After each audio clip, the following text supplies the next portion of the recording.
I have a few stories to tell. Some my father told me, one is my own true account, but this one was told to me by my fiance, and it kept me up for a long time that night after I heard this.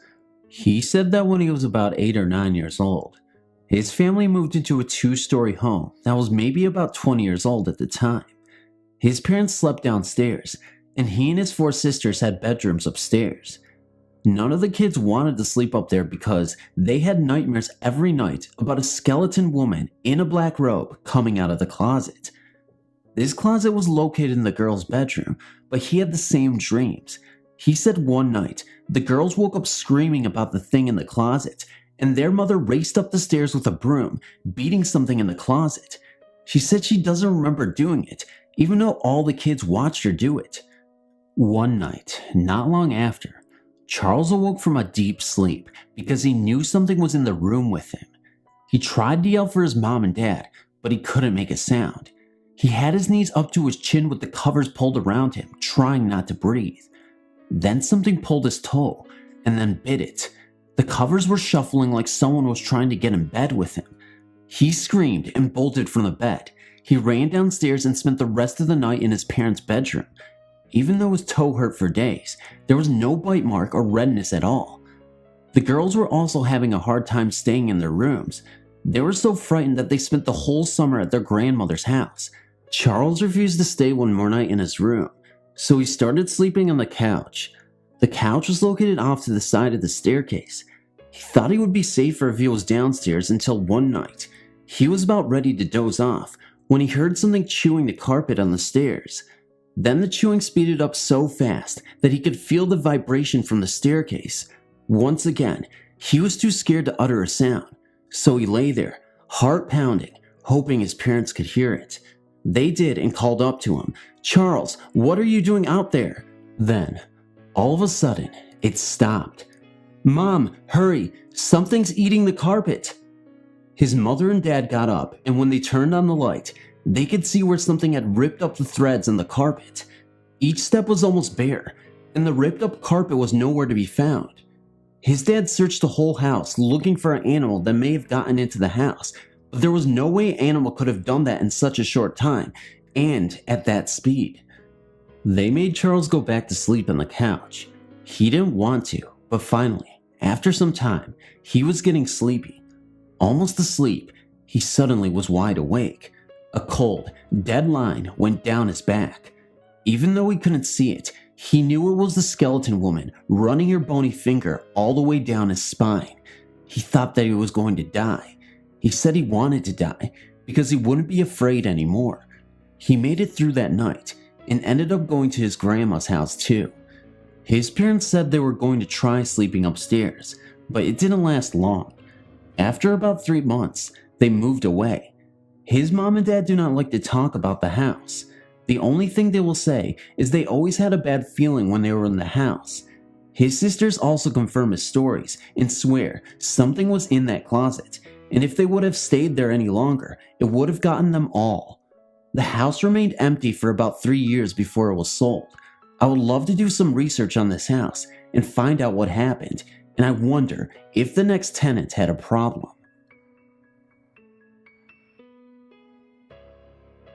Okay, here's a theater story for you. Many theaters have ghosts. There's so many ghosts that most actors don't even bother to ask if another actor's theater has a ghost, but rather, who is their ghost and how did they get it? My college has the ghost of a former student who used to spend a great deal of time in the theater, even sleeping in the green room from time to time. One day the student, Bill, died in an accident, but he returned to the theater. He's a very nice ghost who will only show up when a show is going well and the cast gets along. One day, when the stage was completely clear of a set, I was on stage with 2 of my friends. One was singing a song from the Brady Bunch when suddenly a nail, one that was in perfect shape and has never been hammered, fell from above us and landed right next to our foot. It has always been common around the theater to have Bill's name always up on the call board with his peg in the in spot. One day, A new member erased his name. My friend and I noticed when we came in the next day, so we rewrote it and moved the peg back in before proceeding to the dressing rooms. We were the only people there that day. We commented on some makeup we had forgotten to buy as we settled into our usual spaces in the dressing room and checked to make sure the drawers were empty and clean, which they were. The next day, when we came in, my friend was going to put a box with her jewelry in her drawer and noticed a plain brown bag in it. During the run of that show, there was a long period of time where I had to stand with my back leaning on the railing of a staircase. Even though every member was out on stage in front of me, there were 2 or 3 nights when I would feel the staircase shake as if someone were running up and down it behind me. And one night, while this was happening, the sounds of someone walking on it were heard by several of the cast members, but none of the audience members. The green room is often freezing, but is warmed up whenever someone asked Bill if he would mind leaving us alone so we would catch a nap before our next show or class. Many people, and myself included, have been warm 1 minute and then suddenly freezing cold while the next person next to them remains warm. When this happens, you can walk around as much as you want and you would still be freezing. A few times, people who have been standing next to each other have both been freezing on only half their bodies. Bill has also been seen several times by different people. The director, who was his teacher when Bill was a student, has seen him several times, as well as an ex-technical director and several students. One time, when the TD and a student were working late on a set, a man in a plaid shirt and overalls appeared in the room, even though all the outside doors were locked at the time. They called out to him, but he didn't turn around, so they walked over to him, and he vanished before they could get to him. During one of the rehearsals for a play, another friend and I were sitting in an aisle and talking when a movement in the light booth caught my attention. Since no one was supposed to be up there, I glanced up at the booth and saw a man in a plaid shirt leaning over the ledge of the open window, watching the rehearsal. I motioned to my friend who also saw the man. When we looked back again, the booth was vacant and the window closed. Thinking the door was unlocked and maybe someone had gotten up in there, we told one of the boys, well actually men, they're in their 20s, to check to see, but they returned a short time later because the door to the booth was locked and the TD had gone home long ago, and the TD was the only person other than the director running rehearsal who had a key.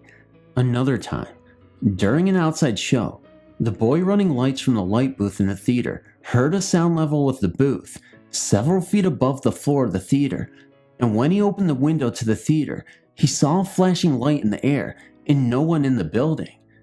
There are many more stories, ranging from objects being hidden and reappearing to the lights going out during performances for unknown reasons. Thank you for reading.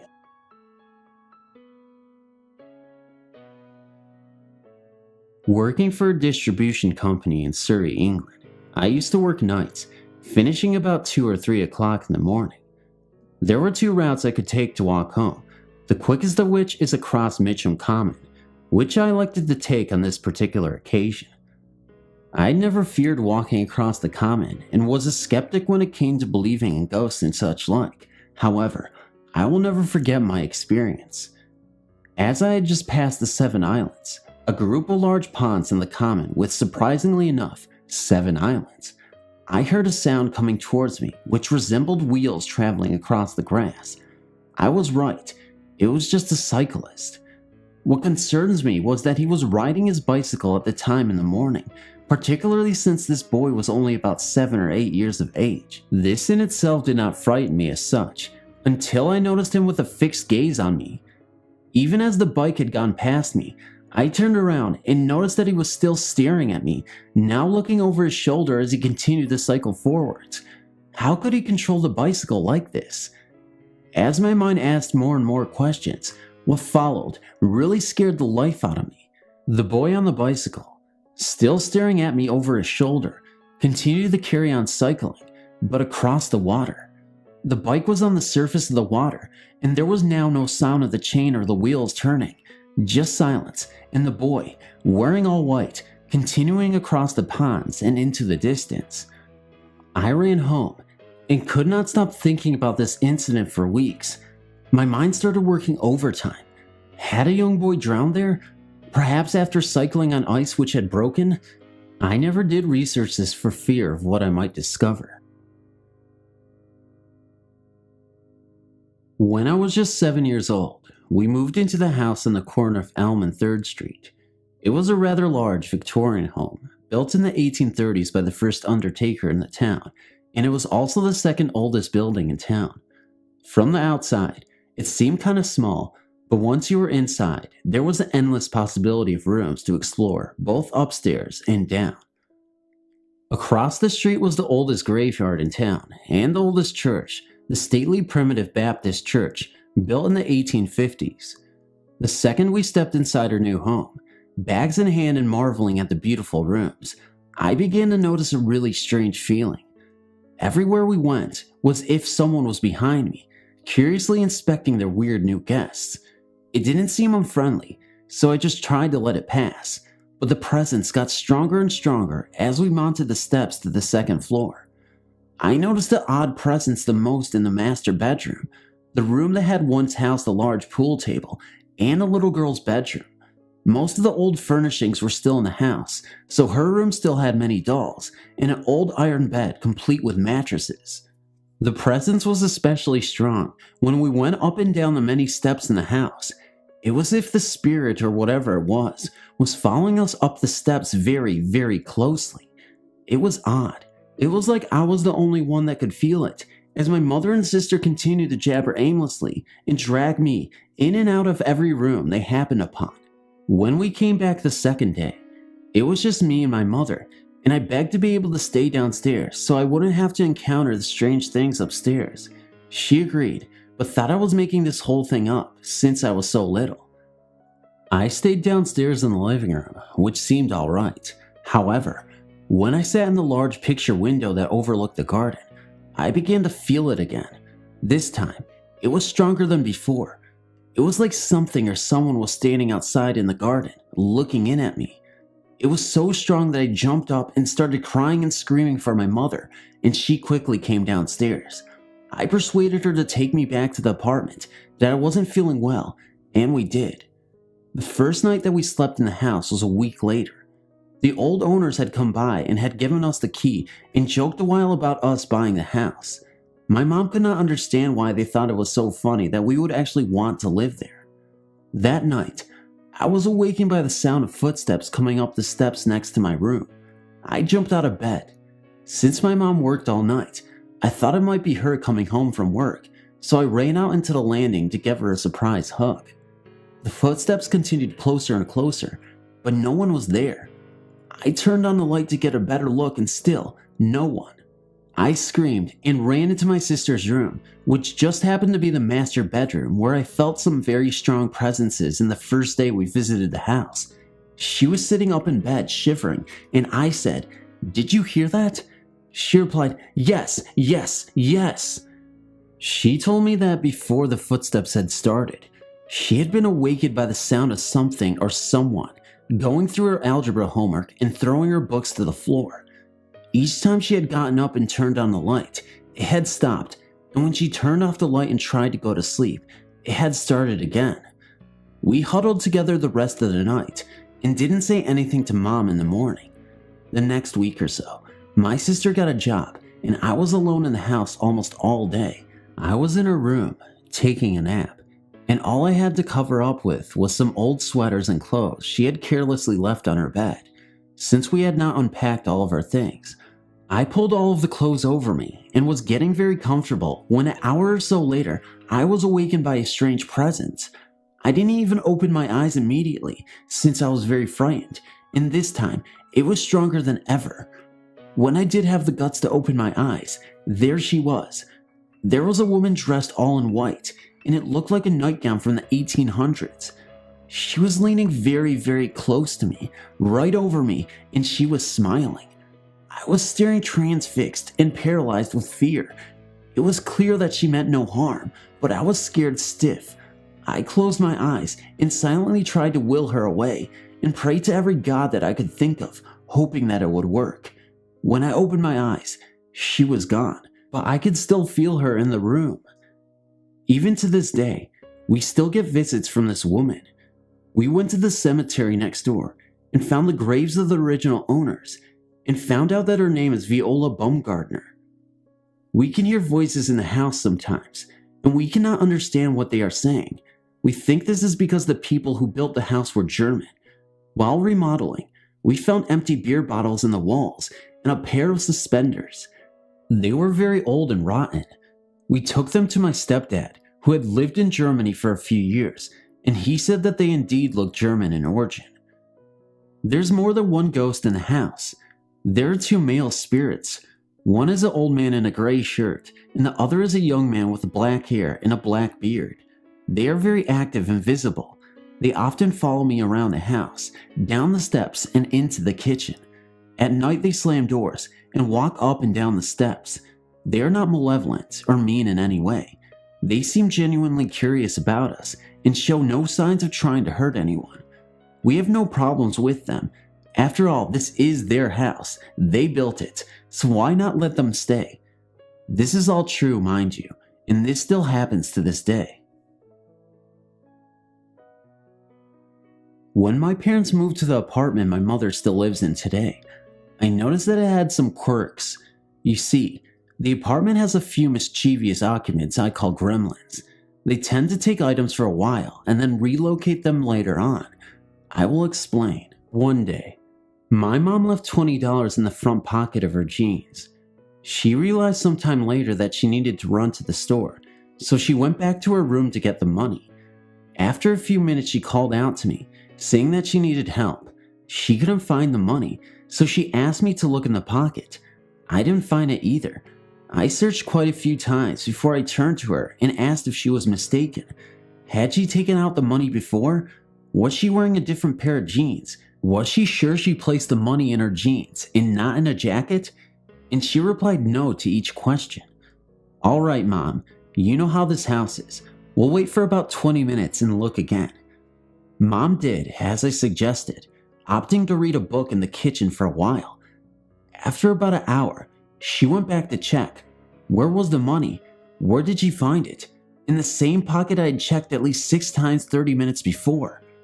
She is not the only victim to these little practical jokers. One night, my best friends, Coralie, Mia, and Ralph, came over to chit-chat. Sometime later, I felt the need to smoke a cigarette, Newports at the time. Unfortunately, being a college student, neatness was not my forte. My coffee table was cluttered with everything from magazines to jewelry. So, knowing I put a pack on this mountain of stuff, I continued to talk while I searched. Frustrated after a few moments, I pleaded with my friends to help me take everything off of the table so I could find the Newports. We shook out magazines, cleared off the table, even threw out some stuff, but the pack just simply was not there. The closest thing that matched the coloring of the pack was an empty Noxum carton. Well, I figured I'd just grab a cigarette from my mom. So, we straightened up the table and continued to talk. After some time, while puffing and chit-chatting away, I managed to look at the table, which of course was right in front of me, and saw my pack of cigarettes nestled between the pages of a magazine. I said, "Oh guys, you are not going to believe this," and I picked up the pack. The look of shock on each of their faces was undeniable. Now, before this episode, I had spoken to them about going-ons in my house, but each time I received a polite, "Sure, whatever you say," coupled with a "I don't believe you" eye roll. To this day, my friends are believers, and I'm positive that these little guys are not the only ones sharing living space with my mom. One night, Coralie was over for dinner. Doing our usual thing, we sat in my living room talking of nothing and everything. Suddenly, it hit me. I smelled fried fish.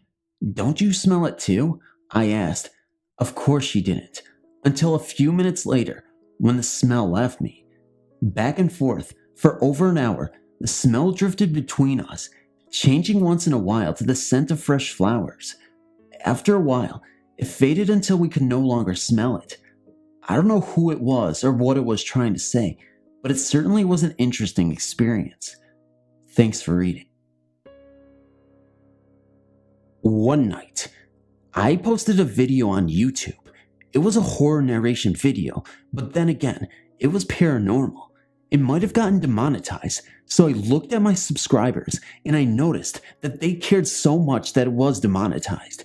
I didn't understand why. So I commented, I liked, I subscribed, and even my dog ran and barked at me.